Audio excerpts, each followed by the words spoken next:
Working with John is working with a leader-making machine. He inspires those around him to think outside the box and push boundaries while upholding the highest level of excellence. With over 16 years in the marketing industry, John is currently the VP of Marketing at Tab Bank, driving groundbreaking changes in the banking world. He's been named Utah Businesses Magazine's 2022 Marketer of the Year and has won multiple marketing awards. Beyond awards, though, John's influence extends to industry thought leadership. He's presented to over 50 major conferences like American Banker and Social Media Week, sharing his insights on data-driven strategies and cutting-edge marketing trends. On top of his Tab Bank role, he is also an adjunct professor, bringing his real-world expertise to the classroom and shaping the next generation of marketing leaders. Please welcome my dear friend, mentor, and colleague, John Huntinghouse. Welcome, John. Welcome. Thanks, Noah. I'm super happy to be here. I, Excited. pre- I appreciate you being willing to be here. I feel like I've heard and watched so many podcast episodes with you on it. And for those who are listening and don't know, I work with John in the day-to-day life. And Yeah. I was like, man, I need to have this professional on my podcast. So you were like one of the first people I reached out to as soon as I decided I'm going to do this thing. I'm going to make a podcast. I have to talk to John. So I appreciate your willingness. I'm Well, thanks excited. for having me on here. And yeah, obviously it's fun working with you, in our day jobs, but it's also just kind of fun to kind of Mm. talk shop and kind of walk through some marketing stuff, but then also just like, how do you grow in a lot of like the ambiguous topics and ideas, and how do you push those? So. Absolutely, absolutely. And to be honest, I feel like a lot of our talks over lunch could be a podcast episode. So maybe we can get enough people to comment and we'll do part two with John or something like that. That'd be great. There you go. Um, I'd like to start out by asking if you could tell your story. You've been on a lot of podcasts, like I mentioned. You're very involved in the marketing space, especially here in Utah, and in the banking marketing space as well. And I'd like to hear your story from whatever angle you think will help people understand you the best. Yeah, that's a good question. So, I feel like most traditional marketers are not, they don't follow a traditional marketing career path, right? Like it's Mm. usually non-conventional in some form or fashion, and mine's no different. So, my mom's Korean, and kind of growing up in that household, it was always me and my brother were supposed to be doctors and lawyers, and my brother graduated from law school, and I was planning on going to medical school, and I literally spent, all of high school, my college, everything up until about a month before med school started, or before I was about to start med school, thinking that I was going to be a doctor. But then, I ended up having a conversation with a friend of mine, and it was a throwaway comment, and he didn't mean it to be life changing, but it became life changing, which was, he asked, he's like, what are the things you study when you don't have to study anything at all? And he was just kind of shooting the breeze. And Yeah. it really, after the lunch, I gave him some answer at the time, and I don't recall what I exactly responded to, but I just remember thinking about that like a whole drive home, and like just the next few days after, I'm like, now that I'm here, now that I'm about to start medical school, like this is actually what I want to do. Like I've really never considered like, what do I actually want to do? And then the more I kind of thought about it, the more I realized like I never studied medicine unless I had to, right? For school or for some project. I never just did it on my own because I really didn't have an interest in that.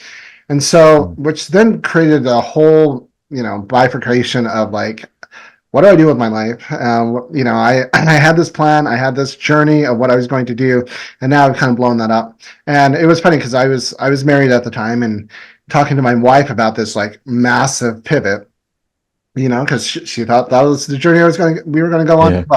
well. And so she's like, I'm fully supportive. I will be here, like whatever direction you want to go. The only caveat, she's like, I wish you would have made this decision a year before we spent about $10,000 on like travels and applications and going to all these interviews. And it's like, yeah, I probably should have made that decision before we spent all this money that we didn't have, applying to all of these medical schools. But yeah, then it really genesis this idea of like, all right, what do I want to do? Like, what are the things that are important to me? And I really did Mm, just test and try a lot of different things I probably should have done in the previous 10 years of my life. But now I was using that opportunity, everything from web development to politics to like just the whole gamut. I was trying a lot of different things, experimenting. And it's like, listen, if I'm going to do this again, like I really want to actually deep dive, and mm, have experimented and waded myself into different things. And I went on this journey for a couple of years, still couldn't find something that really resonated or where I had a skill set, like that was mm. really valuable. There were some things that I was like, this would be kind of cool and to do, but like I really, frankly, I just wasn't good enough at it, to be able to do it. And so then I ended up just taking the next best step, which was like, still didn't know what to do. I was like, I'll go, get an MBA. Sure, why not? And all my background and experience is in healthcare. So initially, it was going to be an MBA, MHA kind of Mm. dual program and going into like the hospital administration route, which Okay. is funny because it still had the same core issue that like of me not wanting to be a doctor. Like if I'm going to go that route, I might as well have just been a doctor, right? Like I don't know what, it's kind of weird when you're in the moment, like your thought Sure. processes and kind of the shortcomings of that. But anyways, yeah, long story short, I ended up taking an MBA class. There was a professor named Rob Weberker, and he was crazy transformative for me. Mm. I actually thought he was homeless. Like the first day I saw him, I thought I thought he was in our class, because he didn't know where he was supposed to be. And then it turned out that he was actually the professor. And I was like, you do not look like a professor at all. Like he looked disheveled. He like, yeah, just didn't look like your stereotypical professor. But his class was very transformative. The only reason I took it was an entrepreneurship class. And the only reason I took that class is because I heard that it's an easy A, and they gave pizza every single night. And so I was like, Oh, wow. so it was free dinner Yeah. and easy A. So I was like, this is a class I want to be. But it ended up transforming my ended up transforming my life in a lot of ways, but the biggest way it transformed my life was thinking through creative issues and creative Mm, problems, which, and not just creative in the sense of artistic, that we have a tendency, but like creative in the sense of creating something new, whether it's mm, creating a new family, whether it's creating a new relationship or a new project or a new company. A lot of those ideas and things you kind of delve with when it comes to entrepreneurship is like the creation of new things, mm, and they're very applicable in a lot of different ways. And so it really transformed the way I went about problem solving and looking at the world generally. And that's when I ended up kind of starting my own, I kind of backdoored my way into social media and starting our own little marketing agency. And it was an mm. influencer marketing agency when before it was even a thing. And so we did that and did that for a long time. And the rest is kind of history. I mean, there's stops along the way. We went to KSL, and I learned a lot there. But like, I mean, everyone who knows my story knows that like I hated my time at KSL. It was just, like the worst for me, and like I wasn't the best for them either. And so, but then I went into the agency, went to Epic Marketing, loved working there, loved working with the people there, really started to hone in my skills, at the agency. Really, that's where my career really took off, was once I started working at Epic, and then ended up coming here to Tab and kind of running the marketing team here. But yeah, I think that core pivot was like really starting to understand, like, how do you create something new? How do you de-risk, like when there's so much unknown and there's so much not that you just can't possibly know, as you're Mm. starting a new journey? So, anyways, it was really transformative in my career growth. That's fantastic. And I appreciate you walking through that story. It's a beautiful story and provides a lot of helpful context. I think that's fantastic. And really that takes quite a lot of courage. Like you mentioned you were already married when you made almost like that paradigm shift where you had that question and really kind of did a 180. You pivoted and headed into a new career direction, which of course has personal life implications of that. So that takes a lot of courage. Maybe Yeah. walk me through more. Like, how did you assess that risk? How did you view that? How did you have that amount of bravery to try something new and change the Yeah. course? I think it's because I actually made it simple. Mm, Had I really broken it down, like had this whole list of pros and cons and like the ramifications of making these decisions, yeah. honestly, if I really went that detailed into that decision making process, I probably wouldn't have made it. I Mm, probably would have stayed because there's just there was a crazy amount of risk. And there's actually way more risk than I even realized at the time, right? mm, If I would have realized how hard it was going to be after the fact, I probably would have made the decision. I would have been like, we're just going to med school. Med school's fine. And then we'll make some other decision later when we're a little bit more financially set. Because the one problem it was twofold, right? It wasn't that I was pivoting away from medicine, is I also didn't know what I was pivoting towards, right? mm, Like I didn't know what I was going to do. And that really did just take a lot of experimentation and like trying and testing and doing different things. And it's really easy that we skip over that journey. But when you're in the middle of it, mm.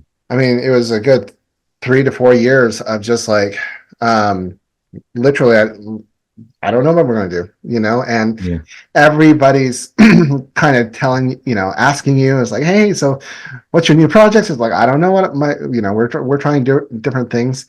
yeah. And really outside of education, like from a career standpoint, and this is what I talked about at an event about a year, yeah, it was about a year ago. I kind of talked about this idea of trust and being able to believe in something even when Mm, you don't have evidence of anything being true. And so for this was my wife. mm. And, big kudos to her because, like, if I couldn't see it, she definitely couldn't see it, right? Like, Sure. I had no idea what the future was going to be installed for us. And she didn't know what it was going to look like either. But like for her, the biggest thing was like, I'm just going to be on this journey with you, right? And I'm going to trust in us that we are going to navigate this together. Because really, from a career standpoint, up until that point, I spent 15 years in doing various jobs really not being successful in almost anything that I was really trying to do. It's easy hindsight now that I'm, VP of marketing at Tab and adjunct and all of these things. It's really easy to be like, oh yeah, this career path was good, and we're able to connect the dots now. But Steve Jobs kind of famously mentioned right in his commencement address at Stanford. It's like nobody connects to the dot in the future. You always connect the dots hindsight, right? Like when you look Mm, backwards, it's like, oh, this is how this led to this and that. But it's really, really hard to connect. I mean, almost impossible to connect the dots moving forward, especially when you're embarking on a new journey.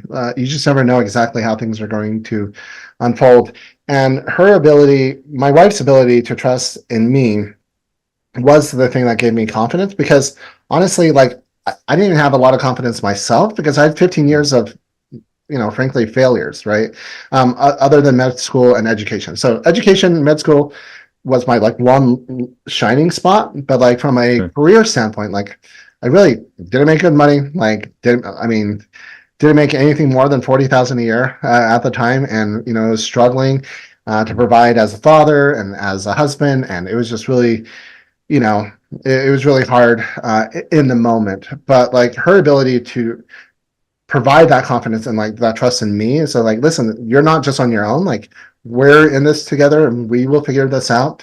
Was the thing that kind of illuminated the path of when the path didn't really exist. It's just like, you know what? I don't know what this mm, path looks like, but I just know that we're going to be in it together. And like that was all I needed to kind of continue to push forward until that path started to become like, oh, okay, mm, now we're starting to get traction. This is also something I'm really passionate about. This is something that I have a skill set that I can be good at. This mm. is a path kind of moving forward.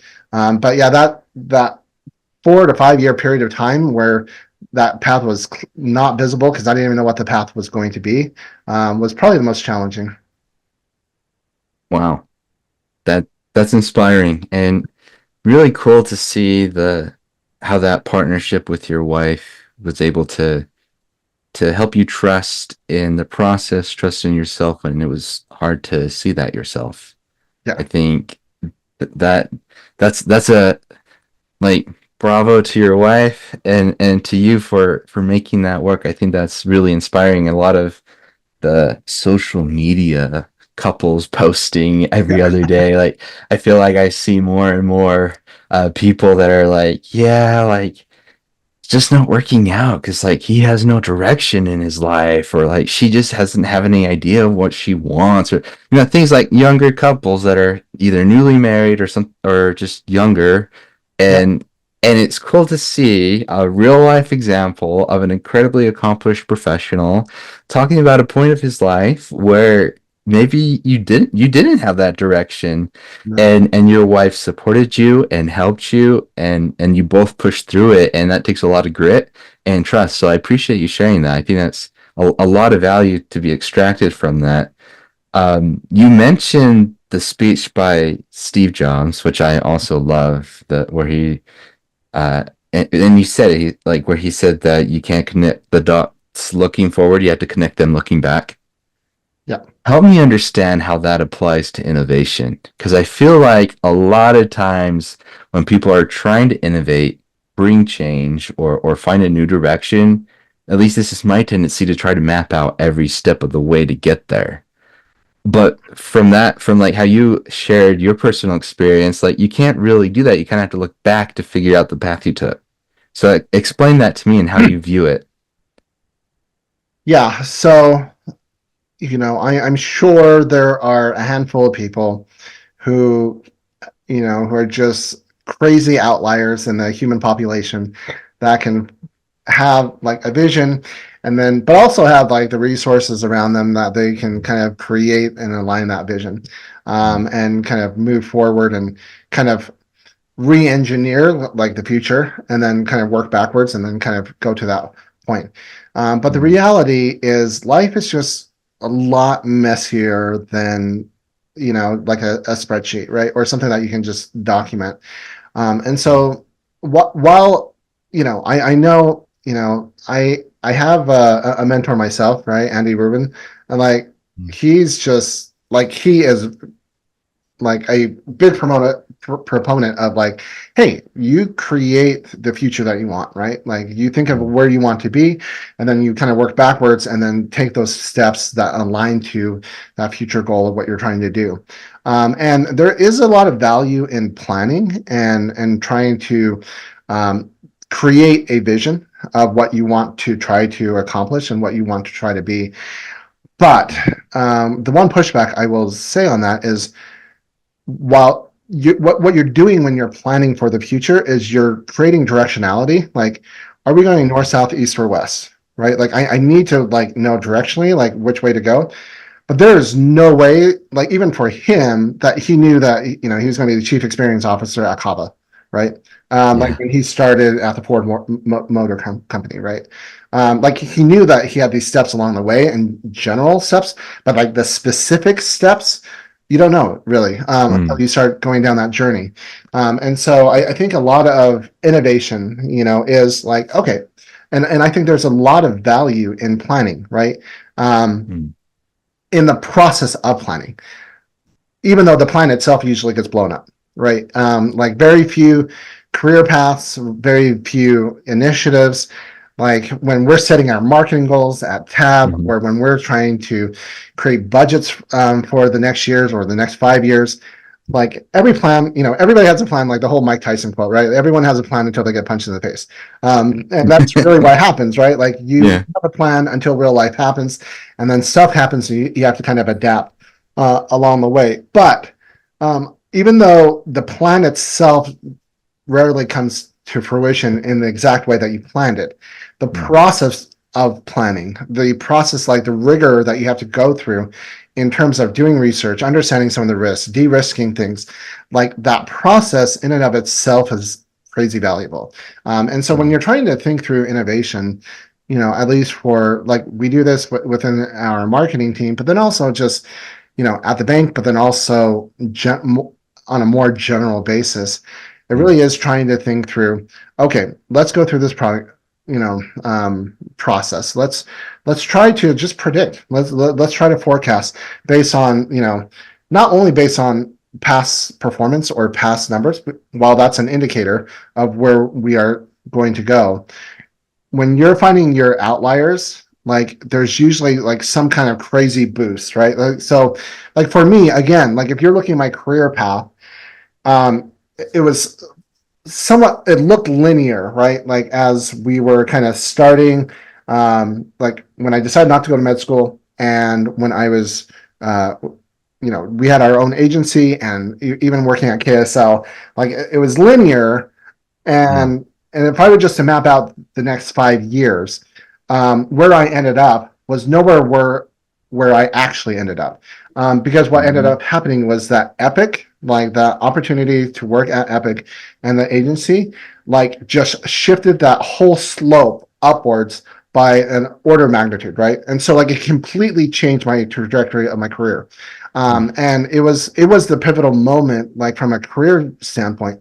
So like I can't just use the past data. Like while it's a place to start, it's there's going to be something that creates this outsized growth or failure. Like, and oftentimes it doesn't work out. And so there's just something that you just don't know. And really to understand that part, you really just have to kind of go down the path, mm, and just take that next best step, right? It's like, mm, okay, directionality, like we want to go north, south, east, or west, but as we're going down it, how do we just make the next best decision, mm, for us, for the brand, or for the company, or for you yourself, personally? And you're just never going to be able to know every little detail, but I think there is a ton of value in attempting to plan and in attempting to forecast, even though your forecast is always going to be wrong, even though your mm. plan is probably not going to look the way that you want it to be. But that rigor of going through that process is super valuable. That is very, very insightful, and I really appreciate that. As a planner myself, I like to plan things out, and then it does, of course, like you said, it doesn't always go to plan.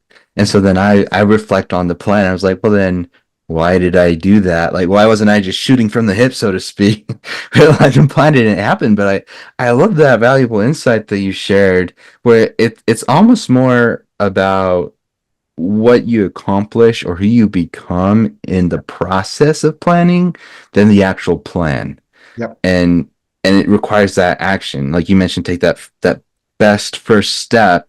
I think it's Jocko Willink, who we're both big fans of, and he has a Yeah. quote where he talks about, if you're lost in the woods, just start walking. Like, you're not going to know exactly which way you're supposed to go, you're not going to know exactly how to get where you want, but just start walking, and it is in the walking that you figured it out, and it is in the acting that you can find the right spot where you're supposed to be. And I think that goes hand in hand with what you're saying. And to apply that to planning, I think is very impactful. Not only from like the marketing side and like campaigns and goals and benchmarks and budgeting, but also from personal life as well. You mentioned you were going down the medical career path, but you never really stopped to think if it's what you wanted, or to ask like, hey, what do I actually want to do? What do I do in my free time? Mhm. So maybe help me understand that part, bringing this back from like Yeah. you being the professional element, but then also applying it to personal life. Like, what set you on that path in Yeah. the first Well, place? well, I mean, the one thing is I've always been very ambitious, right? Mm, Like, so that was kind of the one driving thing, even though I didn't have like direction or nor could I really see a path when I was in mm, this like limbo, so to speak. I always had a lot of passion and ambition, to just do the best I could in the space that I was in. mm, And so, for me, like, it was funny because as I just reflected more on about it, it was like then I started to do more of a self introspect. Like, what are the things that I'm actually passionate about? I mean, that's actually when I went into politics. Like, is because I was like, hey, I'm very vocal and very, very outspoken when it comes to politics, which is ironic because my current self, I talk about this a lot. Like, if I could go back to my 2008 self, I would 100% punch that person in the face. Like he was such a douche. And but I was just very passionate, right? Yeah. But I wasn't very tactful, and and I wasn't, there's a lot of growing and maturing along the way that I've since grown and matured since that time. But it was something that's like, let me lean into my passions, right? Like, Mm. because as I'm passionate about X, or about whatever it is, then I will naturally just learn a lot. And, like everything we were talking about, like optimizing, experimenting, and learning and growing, like you just naturally do when you have a passion around it. And then it becomes a positive flywheel, right? Because as you start to do those things, you actually start to become good at it. And as you become good and skilled at something, you naturally become more passionate about it, right? Like you said, it starts Mm. to develop that passion. And this is one thing that Scott Galloway talks a lot. It's just like, you know, like lean into the things that you're really good at, like where you excel at, like where can you become world class in. And the reason why, it's even if it's something like completely obscure, um, like I'm trying to think of an example, but like I don't know, like you are the fastest Oreo cookie eater in the world or something like that. Like something like weird and doesn't even make a lot of sense. But like when you become passionate and you become world class at something, like Yeah. you start to create your imprint on the world, right? Like in small ways or in big ways. But oftentimes we feel like we have to have a passion. Like I never had a passion for marketing specifically, right? Mm. Like that wasn't when I was testing out things. It wasn't I'm like, hey, maybe I should think of a marketing career path. What it was is like we started just a Facebook fan page, right? Of just things that I found funny, like things that I found humorous, and things that I just thought would be, interesting. And as we did that, we started to find traction. And then as we got traction, we started to lean more into it, right? And so this I sometimes I think, a lot of the students that I talk to, Mm. they're like, I'm just trying to follow my passion. And I was like, well, that's one way. But oftentimes, like, again, like we don't actually know what our passions are. And when we haven't Mm. actually tested out or done certain things, you don't actually realize how good you are at other things. And even in hindsight, even though I made this huge pivot away from medical school to now, Yeah. the one thing that doing all of that research, all of that time, all of the bench work, all of the like writing papers and doing all of that analytical work, like I took that and applied it into marketing, right? Like, how can I take Mm. that same academic rigor that I had when Mm. I was doing a medical researcher and apply it to marketing? And Mm. especially when I went into the agency space, that's really what made me stand out. Not among, not only among my uh, competitors for who were vying for the same job I was applying for when I was applying for that job, but also with the results that we were able to get. Like it was because of that rigor. It was like, okay, let's really lean into this experimentation. Let's lean into like actually building upon our learnings as opposed to just shotgunning every experiment along the way. And so, yeah, I think, passion matters, but it's not the only thing. Like as you become Mm. skilled at something, you develop a passion for it because you become really, really good at it. And so that's another thing to kind of think about. Like when you're in that limbo and you're still trying to navigate, and everybody navigates it throughout their entire lives. This is why you have, operators, who are founders and whatnot, who run a business and then all of a sudden go into VC or venture, right? Because it's like Yeah. they've developed a new kind of passion. They've developed a new thing that they wanting to explore and grow into, and vice versa. Like people jump around, and there's people who go into venture like I hate this, and then they go back into running and operating, a business or, you know, owning a running marketing. It's like, hey, I hated being a CEO. I love being a CMO or like a Mm. VP or whatever. And so there's a lot of, I think sometimes we create these narratives of like, hey, you have a straight linear career path that is just that goes in one direction. And oftentimes you just grow as you're doing it, right? And then you start to Mm. lean into it. And then you learn as you take different steps. You're like, oh yeah, no, yeah, that was a misstep. I probably should take a step back. Or hey, I didn't even realize how amazing this was going to be. I'm going to lean into this further, right?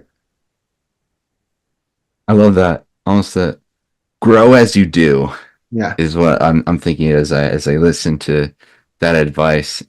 Thank you. I something I've really benefited from observing you is the embodiment of everything that you said. Because this isn't something that you just say. This is also something you live every day, which is inspiring, but also something that can be learned from. Specifically for me, how you mentioned, it's not just about following your passion. Like I have no passion for marketing. I have passion for storytelling. I think advertising's fun, but in terms of passion, like I got Legos, I Yeah. like to read, things of that nature. So it's like I don't really have a passion for marketing, but I'm good at it and I find a lot of satisfaction in helping other people benefit from a campaign. And I used to be kind of ashamed of that. Especially when I worked in the agency world, because it's like, oh, if you know your why and your Yeah. why aligns with marketing, you're in the right spot. Just push Yeah. through. And I was like, okay, I know my why, and it has nothing to do with marketing. Yeah. It's like, how do I accomplish it? Oh, okay, I can do marketing. Great. And that's why I'm here. And so I never really embraced that. I almost thought it was like a manufacturing error in myself. And to see Which it wasn't, right? But exactly. And I feel like I would never have had that sense of confidence now if I hadn't, learned that from you directly. Is like it, you mentioned Scott Galloway, which I think his saying is follow your talent, not your passion. But really, like, to your point, it's about finding momentum yeah. as you actively do things. Yeah. So I really appreciate you sharing that. Yeah, no, I mean it's just something that, I mean we're all a product of our own lived experiences, right? Sure. And the things that work for us, we tend to lean into, and things that don't work into, like we tend to shy away from. But from my experience, right, like that's really what it's been. And honestly, it's like I may, be a marketer for the rest of my life, right? But I may not be, right? And but the core attributes, and this is where really my passion really does still reside in, and it just happens to align with marketing and a lot of the marketing principles, which is the creation of new things, right? Like that whole pivotal notion and idea of that I learned from Rob, years ago, is something that has been very transformative, because I Mm, find a lot of passion in like developing ways, like how do we navigate ambiguity, how do we navigate uncertainty, for the benefit of other people, right? and mm, and so whether it's my team, whether it's me personally, whether it's my family, or just people I randomly know on LinkedIn, right? Like maybe not super well, but it's like, in the end we all die, it's like mm, and it's like, all right, while we're here, like how do we enjoy our journey and how do we benefit other people, in this creating new things? We're creating new experiences, we're creating new jobs, we're creating new projects, on and on, new relationships, and so forth and so on. But mm, like how do we just do that in a way that helps us, but then also helps elevate everyone around us, because ultimately that's, I mean, that's how you grow society from a societal standpoint, and also just makes your time here on earth like worthwhile. And it's like, hey, how do yeah. I make an impact? How do I help other people? And like, my why is that, and I just happen to use marketing as a tool, and this idea of like creative problem solving like as a tool Mm. by which I do those things. But that's really why I do the things I do now, right? Well, and I think that speaks so true to your charisma and your positive attitude, which is like you want to make that impact. You want to help make an impact while you can. And I think that's beautiful. I think that's inspiring. And I think that says that's an important part of the conversation because I think that's sometimes overlooked. Like you do have a why, or like Simon Sinek, start with why. Like you do have that. Yeah. It's just, and you are able to accomplish that through your career. Yeah. But it's not necessarily, oh, because you want to make an impact, you're only working in the nonprofit, government, or like social working space. Like, even though those are all great avenues, like you chose marketing as your avenue and you still have that same high end goal. And I think having it set up that way is so valuable because, like you said, you can pivot if you need to.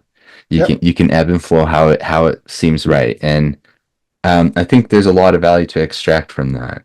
Yeah, I mean, I there's, yeah, I mean, to that point that you kind of brought up, but like, I just had this conversation like about a week ago, and it was a friend of mine who actually, her entire career is in the nonprofit sector, right? Like that's all she's done, and she's like, I'm just in this because of like my why, and mm, having a mission driven workplace is what she's always wanted. mm, But then she recently just pivoted away from that into the tech community, right? And so she's working in tech, and more out of necessity, right? Like more as mm, just like I just need. She's a recently divorcee, and like she has kids, and so she's like, I need to be able to better provide for my family, and so mm, she's done that.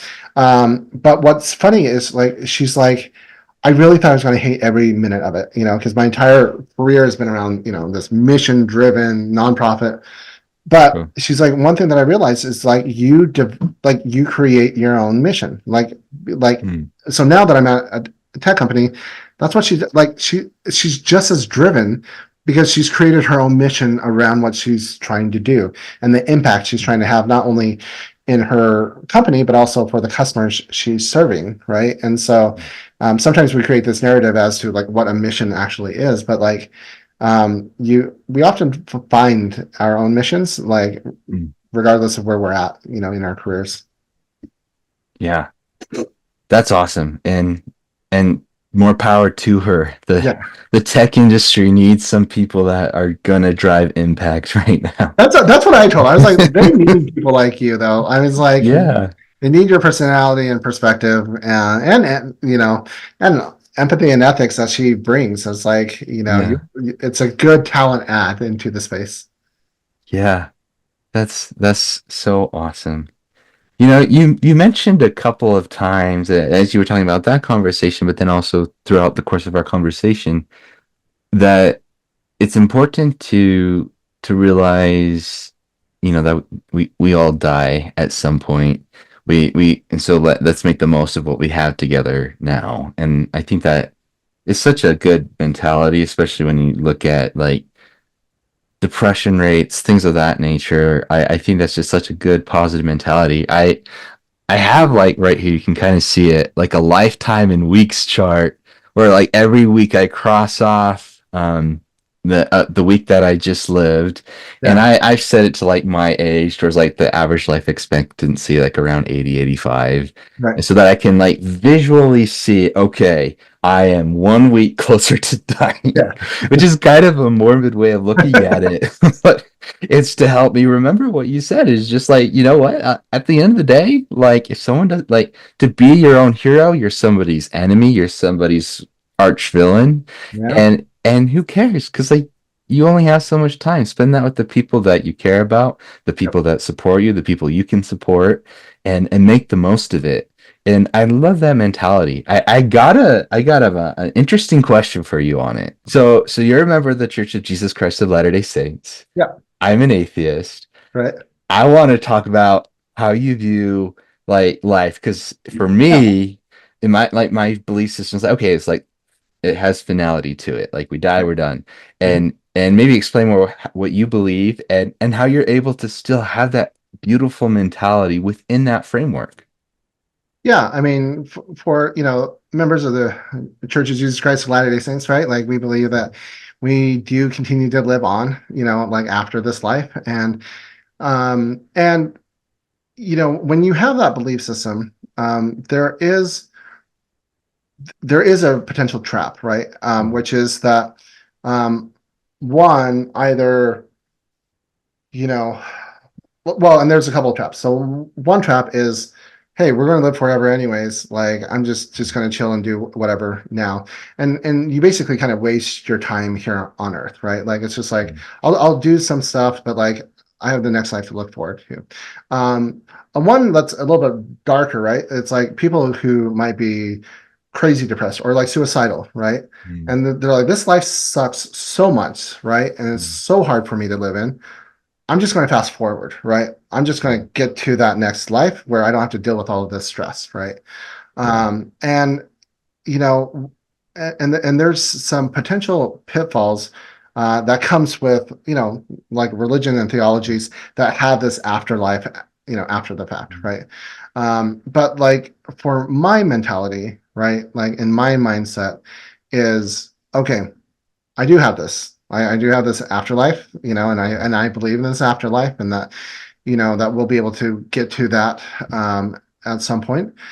But I am with people here and now, right? Mm. And there are people that I impact here and now, and so I could one have the mindset of you know things that I do here matter or don't, or like I have this other life that I can go to. But for me personally, like Mhm. the thing that drives me and motivates me is that I'm never actually, let me take a step back because I think this is a real world example of something that was really impactful for me, which was Please. Yeah. this actually goes back to my mission. Okay. Very And it nice. was my very first area that I was in. And in Korea, like the architecture is just like all over the place. There's no standards for anything. Like stairs are like could be big stairs, small stairs, and like you're tripping everywhere because like it's just not like as coordinated as it is here in the US. But so a lot of the hills, like crosswalks, when you're going across these big busy streets, are hilly. So like you have to go up a little bit, and it doesn't look like you wouldn't have that design here in the US, like for a crosswalk on the street. You wouldn't make the street like, curvy, but like a lot of the streets there are. Okay. And I just remember one time we walked by and, there was this old lady and she was pushing her husband in a wheelchair and she was clearly struggling. Like, and it was heavy. I mean, like it was steep. It was a steep kind of hill that she was pushing up. But we were running late, and we were like, we were already 10 minutes late and we were literally running and sprinting. And she was like, I could see them, but they were like the next street down. Right. And so, Mm. and it was just, and I'm just new area, new companion, new everything. And so I was just like, I felt like I should have helped, but like I didn't. And so like I just didn't say anything. I just ran with it. And I just felt bad, ever since then. And so the reason why I bring this up as an example is because the thing is, it's like, in our religion, right? We have this idea of repentance, and like when you make a mistake or you don't do the things that you should be doing, you could always repent and do better. But what I will never have ever again Mm. was that moment to help that lady at that time in that place ever again. Like I lost that moment. Like once that moment passed, I missed it. Right. And I could repent, I could do all those other things, but I'll never be able to help that lady at that time in that place. And that was something that was very kind of critical for me in my current situation is like, Yeah. yeah, like even with my belief system that we do have this other life and that it'll continue on moving forward, like I will never have the ability to help the people around me like today that I do have today. And if I squander that, like I'll never be able to go back to it, right? Like I can't just go back to yesterday. I can't go Mm. back and have that same impact. So I really do try to find ways now to lift the people around me, right? Not only myself, my family, like coworkers. It's like, this life is so much more than just working at a company or, having a job or, working with customers. It really is all about relationships and the relationships you build and the relationships Mm. and how you help other people. And that's really kind of how I look forward at this, right? Like it's like, Yeah. and that motivates me, even though I do believe in an afterlife, like I kind of treat it like we'll get there when we get there. Like I do have a moment now. What am I going to do with my moment here and now to impact the people around me? That's moving. I appreciate you sharing that and for sharing that story as well. Really, what I'm hearing is that it's really about, not missing those moments And it kind of ties back to what you were saying earlier about like you grow as you do. Like as you are actively doing things, you're growing and it adds an additional layer of meaning to that Yeah. where you're finding immense value in being present and being in the current moment. And that's beautiful. Yeah, I mean, and one thing that we're experiencing, like, me and my wife are Yeah. experiencing right this second, right? Which is, we have a teenage daughter who just learned how to drive, and she's a junior in high school. And it is crazy. Like the almost overnight, like the second they learn how to drive, like all of a sudden you don't see them anymore, right? Like the second that they have the mobility to move around, like you just don't see them as often. And it's funny because it's one of those things that I just like, like there were moments that I miss with my oldest daughter, like when she was in junior high and well, in the beginning of high Mm, school, that I wish I could just spend more time, like that I could have spent more time with her. But it is a lesson that I'm learning now with my current kids, like the other kids, to really try, knowing that this is coming, right? Knowing that, hey, we're going to get to a point where, yeah, they're going to be independent. They're going to, spend a lot of time away from us, and they're going to get married and have kids and do their own, like have their own lives that they're going to be living. So, like we have some very few precious moments now. Like mm, let's make those let's make those moments matter currently, right? And I do think sometimes you can run into a sense of complacency, and we probably did from a parenting standpoint for a couple of years until then all of a sudden we realized, oh my gosh, like she really is never home. Like I mean, it's like she's doing good things, she's involved, yeah. and she's doing a lot of great stuff, and so it's not like I would have her do anything differently, but it's just a fact of life. It's like, oh, yeah, my kids are getting older. I should not just play on my phone or games, when I could be spending time with them or building new memories or, having other Mm. ways of impact with them now. Yeah. Well, and that follows the pattern too of change, where it's like, okay, I can't connect the dots looking forward. Looking back, you're like, oh wow, like this goes by fast. Like Good. there's been so many moments, and I only have so many forward. Like Yep. it goes to that. It's all about that change, like personal, professional, Yep. like philosophy, religious, like regard, like it's Yep. everything changes. Yeah. Um, that's fantastic. So maybe tell me how you manage change. Like we're at a time where AI is rampant. It like we're both in the banking industry Yep. and like we're seeing lots of changes right now. FinTech's seen a lot of changes recently. Tech, everything you can think of. A lot of change. 2024 is the year of change, I feel like. How do you manage that? Like how do you John Huntinghouse manage that? Well, and I'm sure there's more of an academic way of breaking this down in terms of like how to optimize change and change management and all of that stuff. But like for me personally, one thing that used to frustrate, and this is, maybe it was part of agency culture. Like you're just always trying to stay on top of everything all the time, and the latest tools and the latest tech and so forth. But even in the martech world, right? Like we just seen an explosion of all of these different software SaaS companies, providing very similar products and services to people.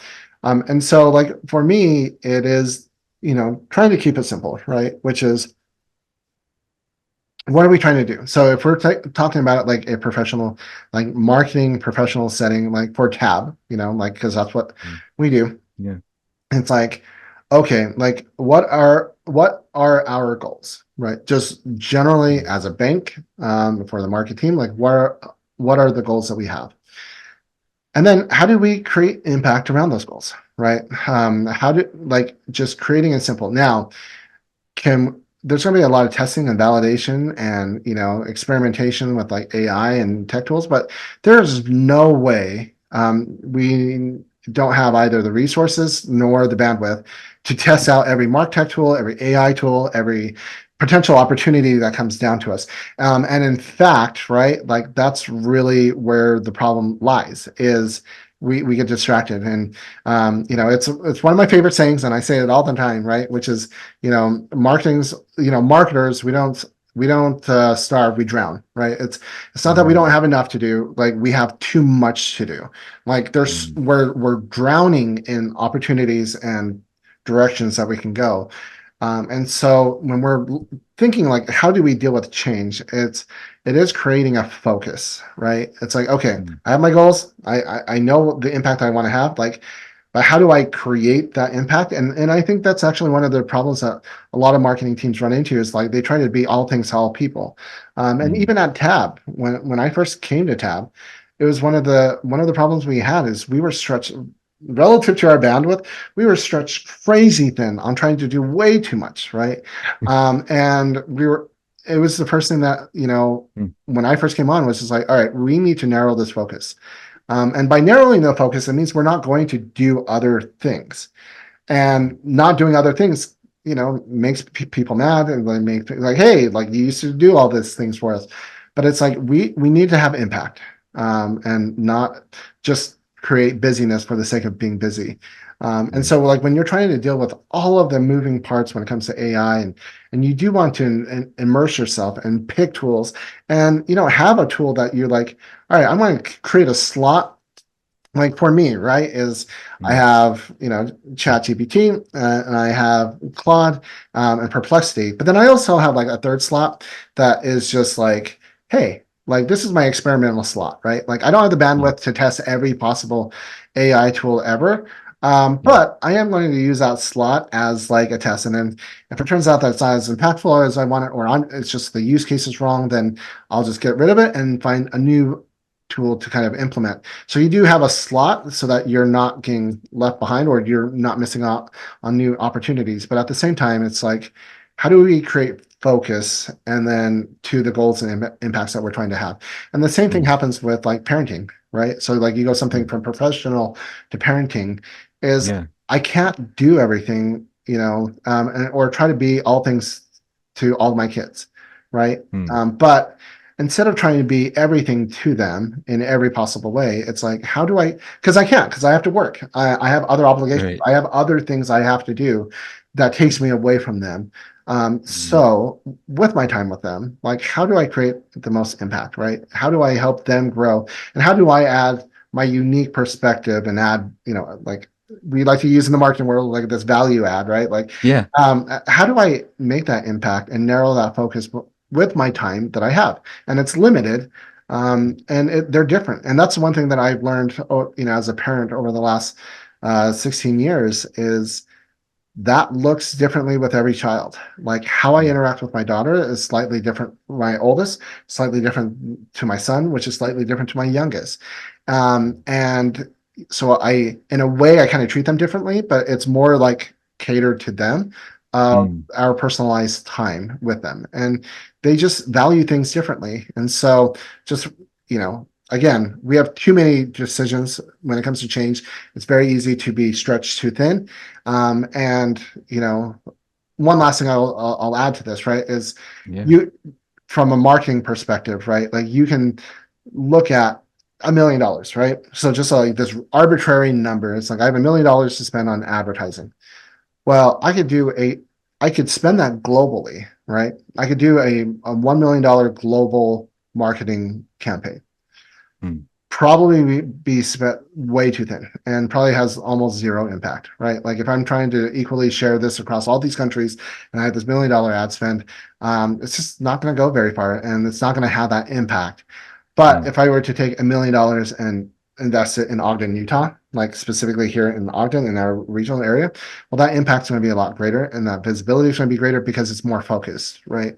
mm, And so as we're trying to deal with change and like all of the craziness in there, having that focus, I think, matters and creating that alignment from the goals to impact to whether it's personal or whether it's a professional setting, really having that focus matters. wow.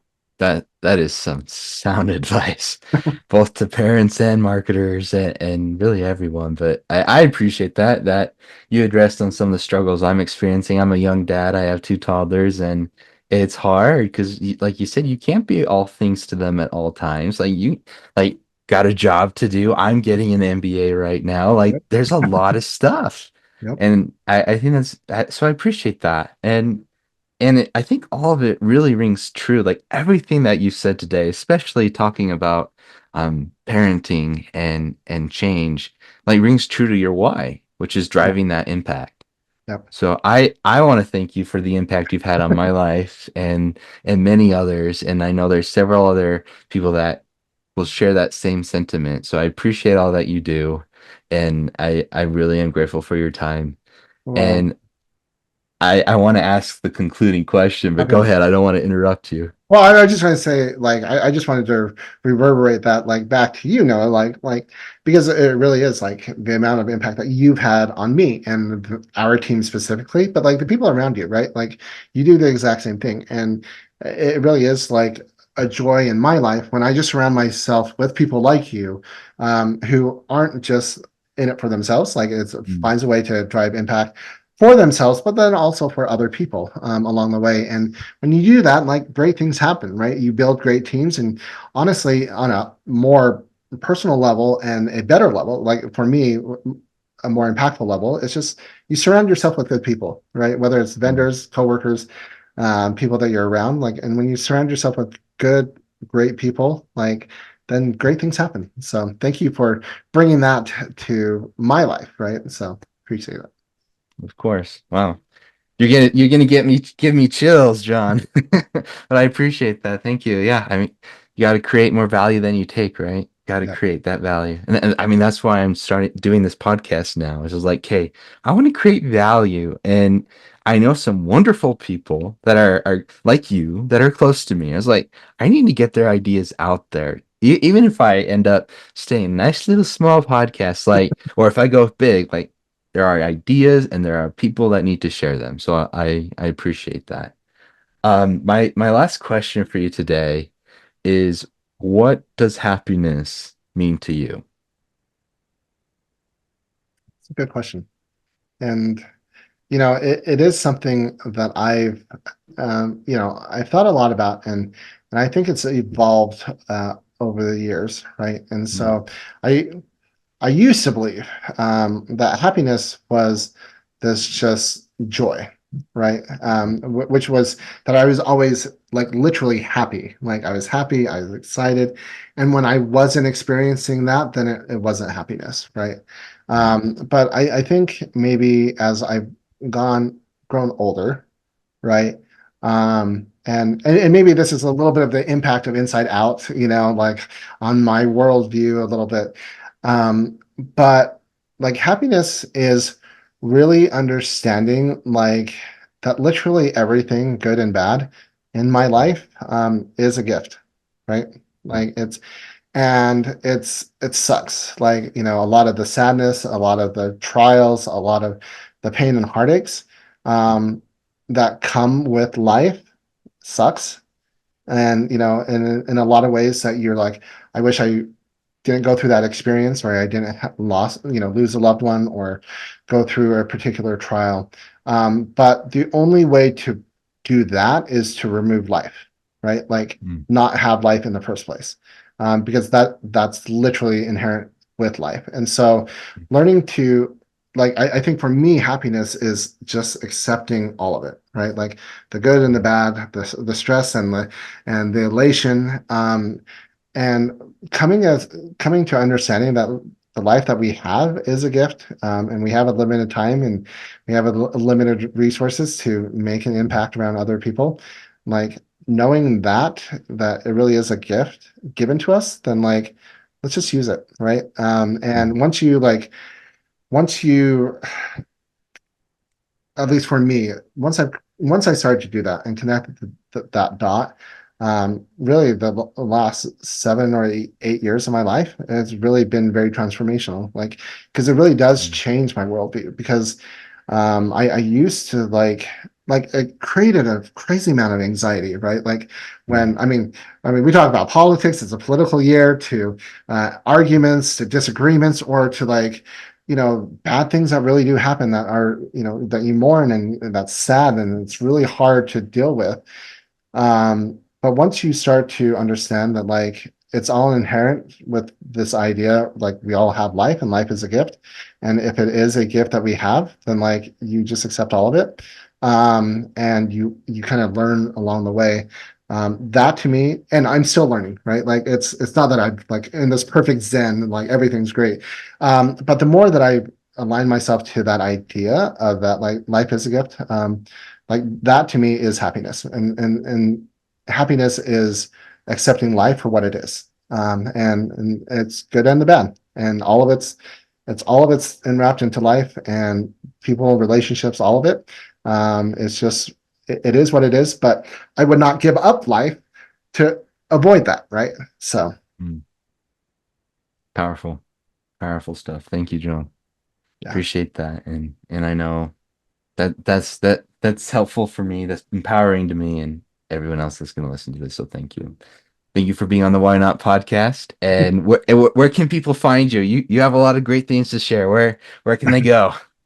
Well, I mean, the easiest way is LinkedIn, right? Okay. So LinkedIn's what I use most. So you can find me on LinkedIn or just whatever. But that's probably the easiest way. Okay, so I'll put your phone number and address and Yeah. email, all that in the description. I'm just I kidding. mean, I it's won't all put out there. So, it. like, if you look it up, you can find it. So, I probably was a little too open with all that in the past. No. But yeah, that's probably the best place to find me. Okay. LinkedIn. Fantastic. Well, thank you, John. Have a great rest of your day and have a good weekend. Thanks, Noah. Thank you. Bye.